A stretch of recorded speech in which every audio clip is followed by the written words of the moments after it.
Olá, boa tarde. Quanto tempo faz que eu não gravo o vídeo? Bom, tô saindo um minutinho e vou aproveitar para gravar esse vídeo. Hoje eu estava lendo um comentário de uma ex-mormon que ela disse que tentou sair da igreja várias vezes. Agora ela já saiu faz tempo, mas ela disse que antes de sair ela fez vários intentos de sair da igreja. E sempre os líderes chamavam ela para entrevista, tentavam falar com ela e faziam a cabeça dela para que ela não desistisse de sair de ficar na igreja, que ela não saísse da igreja. E sempre aquela manipulação. Quando ela falou isso, eu lembrei que comigo também aconteceu isso. Não é que me chamaram para entrevistar, para forçar que eu ficasse, mas mandavam outros membros me ligarem. Umas 2 situações desde 2014, que foi a primeira vez que eu pensei em sair da igreja, sair definitivo da igreja, em 2014. Eu acho que eu não comentei com ninguém da liderança que eu estava disposta a sair da igreja. Mas eu publiquei no Facebook que eu não me sentia, o lugar onde eu não me sentia cômoda, eu tinha que sair para poder ter tranquilidade, ter paz. E eles leram e eles interpretaram, porque eles sabiam o problema que eu estava passando. 2 coisas pontuais aconteceram antes da terceira, que foi a vencida, que foi aquela que me fez sair da igreja. E tudo problema de membros que eram antigos, membros que eram muito funcionais à liderança, membros que baixavam a cabeça e diziam sim para tudo, e era muito conveniente para eles botar a culpa em mim e proteger a esses membros que fizeram coisas feias, ruins, fofoca, um montão de coisa. E eu lembro que na época eu fui prejudicada sem ter nada que ver com a situação. Então, claro, como eu era eu não pagava dízimo, porque eu não trabalho, desde que me casei nunca mais trabalhei, e meu marido só trabalha, então eu não pagava dízimo, eu pagava só oferta de jejum e alguma outra ajuda a jovens que iam para a missão. Eu sempre busquei ajudar, sempre ajudei com dinheiro, jovens que estavam indo para a missão.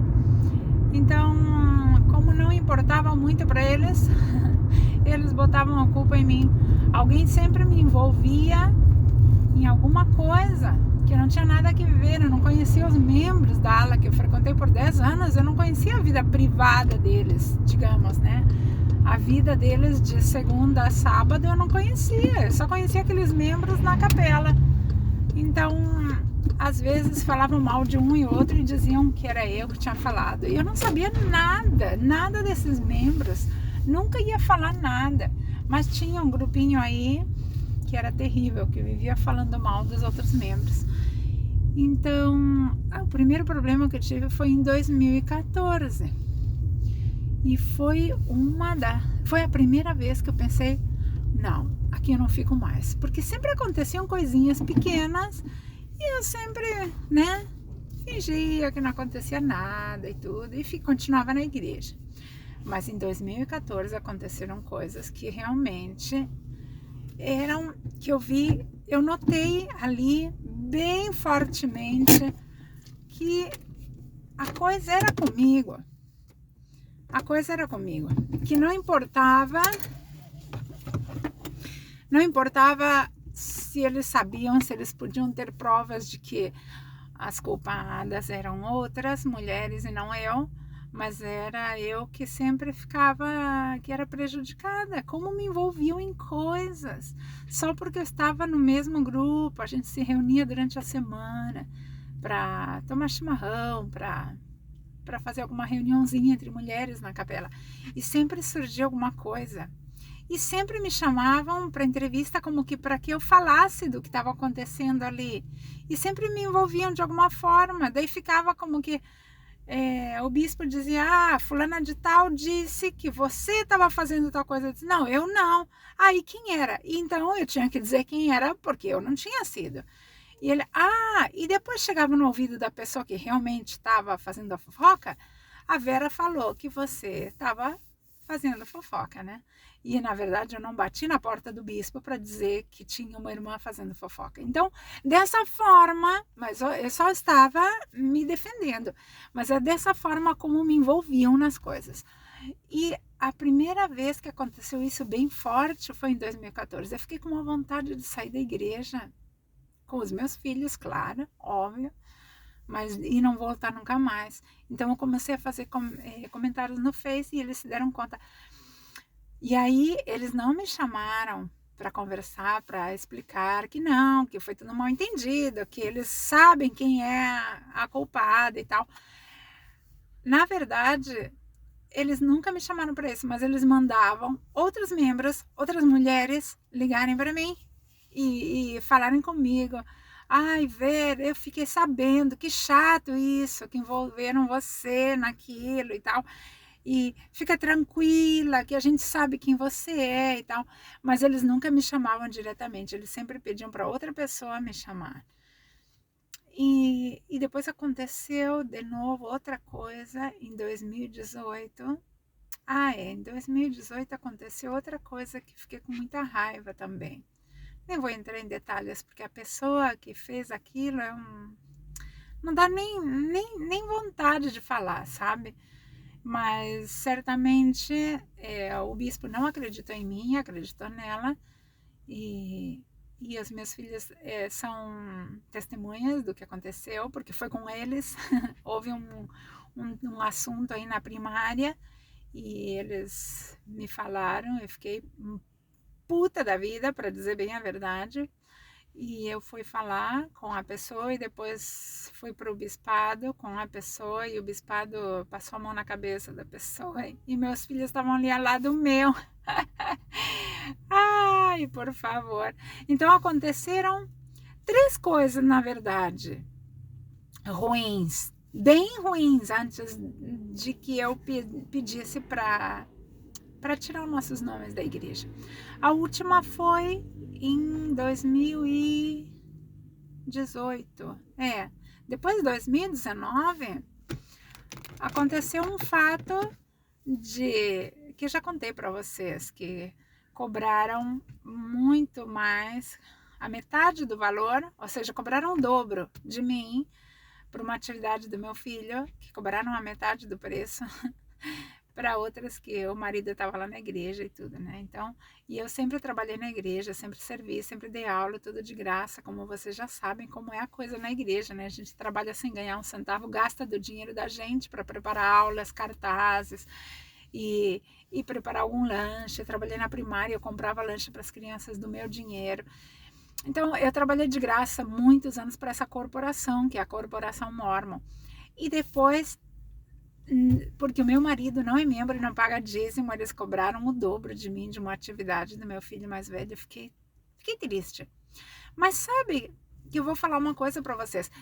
Esse comentário que eu li hoje de manhã, de uma ex-membro, ela disse assim, muitas vezes eu tentei sair, mas os líderes não me deixaram.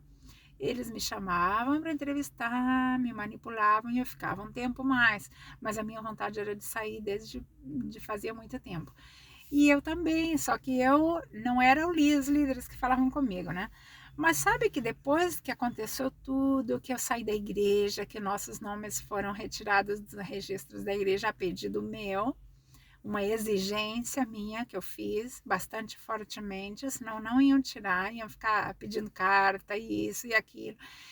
E eu agradeço ao universo por ter acontecido dessa forma, de eu não ter saído da igreja quando eu fiquei brava, quando me envolveram em problemas. Eu agradeço ao universo. Por quê? Se eu tivesse saído porque fiquei chateada com membros, com os líderes, com outras membros, eu teria voltado um tempo depois. Tem muita gente que sai porque fica brava com os líderes ou com algum outro membro e sai da igreja e depois volta, porque ainda tem sentimento bom pela igreja. Eu agradeço, por isso que eu agradeço ao universo por ter saído, por não ter saído nessas oportunidades. Eu saí da igreja depois dessa série de coisas ruins, experiências muito ruins que eu passei dentro da igreja, raiva, angústia, sentimento de, não sei, horrível, de o pior lugar que eu estava era lá dentro da igreja. Esse sentimento tinha, desde 2014 que eu tinha o sentimento de que o pior lugar que eu me sentia no mundo era lá dentro. Mas eu não saí por causa disso. Eu saí em 2019, porque em abril eu comecei a investigar do nada, meio sem querer, só uma pequena desconfiança de que os líderes, as autoridades recebiam dinheiro. Eu tinha uma pequena desconfiança que os bispos recebiam dinheiro, ou pelo menos um acordo. Eu sirvo por 4 anos como bispo e quando saio vocês me dão essa quantidade de dinheiro. Eu tinha essa desconfiança. Ainda tenho, tá? Só que não se comprovou nunca. Mas eu tive essa desconfiança por um bispo que saiu da ala, não tinha onde cair morto e de repente saiu da ala e comprou uma casa. Então eu pensei, nossa, da onde, né? Caiu do céu esse dinheiro, ninguém comprou uma casa de um dia para o outro. Eu fui buscar informação nesse sentido, daí que eu descobri que as autoridades gerais cobram até 200 mil pesos, 200 mil dólares anuais, que cobram até 15 mil dólares por mês. Multiplica isso na moeda do seu país, multiplica por reais. Aqui na Argentina, se multiplicamos por peso, façam as contas aí. O peso, o dólar aqui está quase 200 reais, quase 200 pesos, desculpa. Então vai dar uma fortuna, ninguém, nem nos melhores sonhos cobra, é um dinheiro que até mais do que o dinheiro oficial registrado que cobra um presidente da República. Pensem que é um que está servindo a Deus e a Jesus Cristo que está cobrando esse dinheiro, né? Quando eu descobri isso, eu fiquei, nossa, como as autoridades cobram esse dinheiro? Toda a vida eu ensinei que eles tinham um clero não remunerado na missão, nas aulas, nos princípios do evangelho, para membros novos, para pesquisadores. Toda a vida eu ensinei que a igreja não tinha um clero remunerado, que trabalhavam de graça, como eu. E que as autoridades viviam a lei da consagração, ou seja, elas doavam tudo que elas tinham para a igreja e elas viviam de um valor, não é que elas viviam de um valor, eu nunca pensei que eles cobravam um salário, recebiam um salário. O que eu tinha em mente é que a igreja pagava as despesas deles, o que eles tinham de gastos normais da vida de uma pessoa. Mas não, além de tudo ser coberto pela igreja, todos os gastos deles são cobertos pela igreja, ainda por cima eles cobram um salário de até 15 mil dólares por mês, oficial, esse dinheiro registrado, fora as inversões da igreja, né, os investimentos da igreja. Então eu fiquei, depois disso eu comecei a continuei investigando e descobri tudo o que agora eu sei, né? Que é muita coisa para falar aqui nesse vídeo, mas eu fui descobrindo sujeira, e mentira da igreja, mentira com a história da igreja, com o começo da igreja, mentira com José Smith, mentira com Brigham Young, mentira com as doutrinas no início da igreja como são agora. Então, eu fiquei assim como, uau! Depois de descobrir tudo isso e confirmar, fazer as minhas próprias investigações, jogar informação no Google, no tradutor do Google, buscar que a informação está em inglês e não está em espanhol, não está em português. Tudo isso eu decidi, sair fora da igreja, porque eu vi que a igreja é uma empresa.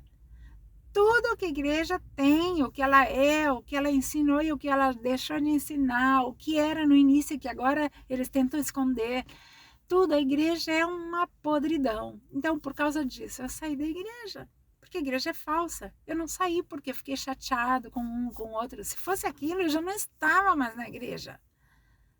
Já não estava mais, tá? Não é por aquilo. Não é por aquilo, porque ainda tinha um sentimento pela igreja. Até 2019 eu tinha um sentimento forte. Para vocês terem uma ideia, em 2019 nós fomos para João Pessoa, Paraíba, lá no norte do Brasil. E eu fui usando garments. Eu fui bem ainda firme na igreja. Foi naquele ano, 2019, em abril daquele ano, que eu comecei a investigar. E em julho, que agora está completando 2 anos, eu recebi minha resignação. Ou seja, solicitei a retirada do meu nome e dos meus filhos da igreja. E foi atendido. Tá? Ou seja, eu peguei um pé na bunda da igreja para nunca mais voltar. Se eu tivesse saído porque estava chateada, eu estaria lá de novo. Tá? Ou provavelmente nem tinha saído. Mas eu saí por conhecimento. O conhecimento mata sentimento, tá? Conhecimento, se você está na igreja porque sente que é boa, que é verdadeira, mas não suporta nada, busque conhecimento, porque isso vai te livrar. O conhecimento vai te livrar daquilo, vai te dar liberdade, coisa que o teu sentimento não te dá. O meu sentimento não me dava liberdade. Eu sofria para burro lá dentro da igreja, mas suportava tudo por causa do meu sentimento. Depois eu confiei no meu conhecimento. E aí, amigos, não tinha volta. É como diz o Mormon Maov, ele diz, a investigação, né, pesquisa sobre a igreja é um caminho sem volta. E é verdade, quem investiga e descobre a farsa do mormonismo não volta nunca mais. Tá? Isso é o que eu queria compartilhar com vocês nessa tarde gris, cinza, para dizer em português, meio que querendo chover aqui de Buenos Aires. Bom, um beijo para todos vocês. Tchau, tchau.